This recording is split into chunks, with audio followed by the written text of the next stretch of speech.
Anything that will stop you from coming to a gathering where your spiritual life will be fired up is the same thing that wants to stop your destiny. That is the same thing. It's not far. The word life was added to spiritual when he said your spiritual life. It means you should treat your spiritual life the way you would treat your physical life. The same way you will fight anything that wants to take your life, the same way you will confront or do everything within your powers to stay alive. If, for instance, someone is chasing after you with a knife, the same way you will run, same way you will jump things that ordinarily you cannot jump.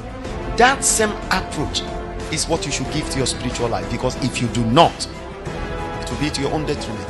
Take majority of the times when you engage people, if there is something they need to be settled very, very well, is their spiritual life. Majority of the problem, majority, I didn't say every, I say majority of the problem that people have, if you trace it, it is rooted in their spiritual life. I was in a dream, somebody was pressing my neck. It has to do with the spiritual. That's the reason. Once people do things and they don't understand how things are working and it's looking confusing, the next thing they will start looking for is the supernatural way to sort that thing out. Have you observed? Once you start doing something and it's working, there's no problem. But once there is problem, where do you go to? You either remember prayer, or you remember fasting, or you remember church, or you remember pastor. Is that not true?